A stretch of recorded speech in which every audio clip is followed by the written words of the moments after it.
Yo, c'est Yas. Du coup, aujourd'hui, je vais t'expliquer les impôts en auto-entrepreneuriat. Alors, c'est pour certains et beaucoup d'entre nous un grand flou, un grand questionnement sur, comment dire, sur qu'est-ce qu'on doit payer, sur quoi est calculé l'impôt, etc. Du coup, pour être clair avec vous, il y a deux impôts. Il y a les cotisations sociales et il y a l'impôt sur ce que vous générez, ce que vous créez, ce que vous allez engranger comme chiffre d'affaires. Du coup, vous serez imposable sur ça et aussi sur une part pour les cotisations sociales. Du coup, je vais vous faire bientôt une vidéo sur les cotisations sociales et pour vous présenter du coup l'ACRE qui est un allègement fiscal, une simplicité fiscale, on va dire, qui est temporaire. Du coup, n'hésitez pas à vous abonner. Je vais vous faire cette vidéo qui va suivre du coup celle-ci pour bien vous expliquer comment passer au lieu de payer 12% ou 22% selon votre catégorie. Je vais vous l'expliquer que 3%, puis 6%, etc. Du coup, n'hésitez pas à vous abonner. Alors, pour les impôts en auto-entrepreneur, il y a d'abord les cotisations sociales. Du coup, les cotisations sociales, avant déjà de choisir et de parler d'impôts, faudra que vous sélectionnez en auto-entrepreneur la catégorie dont vous êtes. C'est-à-dire, est-ce que vous êtes un prestataire de service? Est-ce que vous êtes un vendeur ou revendeur? Est-ce que vous faites du logement Airbnb, etc. Et est-ce que vous êtes un libéral? Du coup, tout ça, il faudra bien définir ce que vous allez faire, votre activité, bien la définir. Et du coup, vous allez rentrer dans des cases, c'est comme ça que ça marche. Et du coup, en fonction de ce que vous faites, vous serez imposable à différents taux. C'est comment dire, c'est forfaitaire, on va dire. Et si vous êtes prestataire de service, c'est 50-50. Du coup, imaginons que vous faites 10 000 euros de chiffre d'affaires.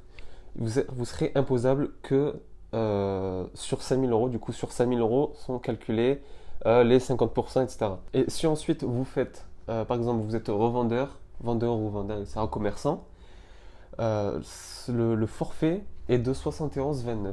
Du coup, sur tout votre chiffre d'affaires, c'est-à-dire 71%, ce forfait en fait sont calculés comme quoi c'est une estimation en fait de par exemple sur 10 000 euros, 71%, c'est-à-dire 7 100 euros sont tous vos frais, tout ce que vous avez payé pour vendre, et 2900 sont que vos bénéfices. Du coup, vous serez imposé que sur les 2900. Du coup, c'est ça en fait qu'il faudra bien définir votre catégorie. Si vous choisissez mal votre catégorie, vous pouvez surpayer des impôts, alors que si vous êtes dans une catégorie, payez le juste de ce que vous devez payer en fait.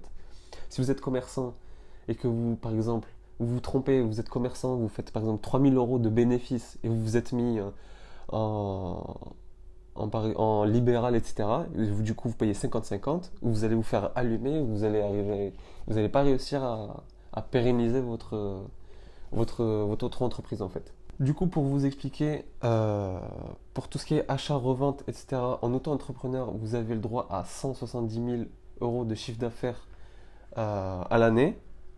En prestation de service, c'est 70 000 euros.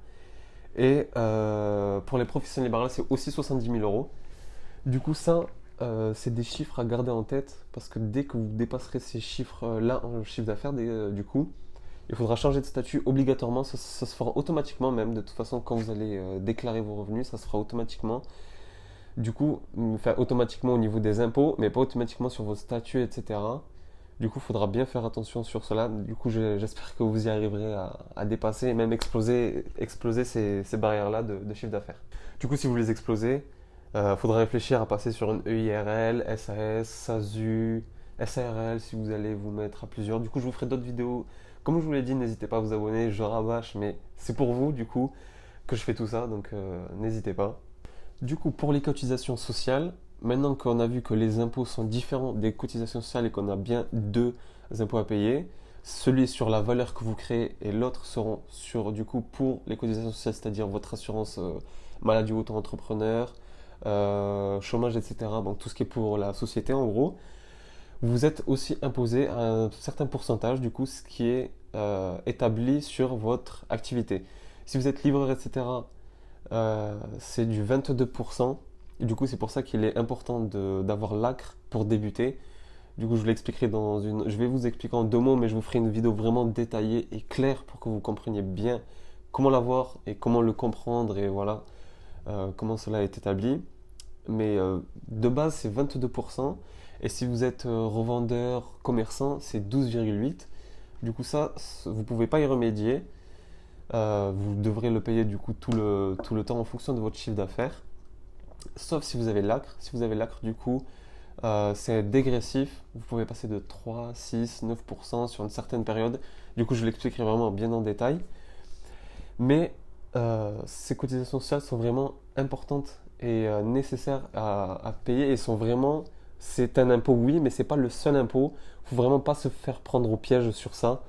C'est important parce que j'ai fait une formation avec de nouveaux entrepreneurs qui, eux, croyaient que les cotisations sociales étaient l'impôt et que c'était réglé. Du coup, si tu fais 100 000 euros de chiffre d'affaires, tu payes que 12 000 euros et tout le reste, c'est bénéfice. C'est, c'est dommage que ce soit pas comme ça. Mais en tout cas, avec l'ACRE, je vous l'expliquerai que c'est dégressif du coup et comment l'avoir. Du coup, n'hésitez pas à vous abonner. Dites-moi surtout si vous souhaitez parler d'un sujet spécial, si tu veux que je t'explique un truc vraiment spécifique, si tu as des interrogations dessus, n'hésite pas à me le dire. Et on se retrouve pour la prochaine. Ciao!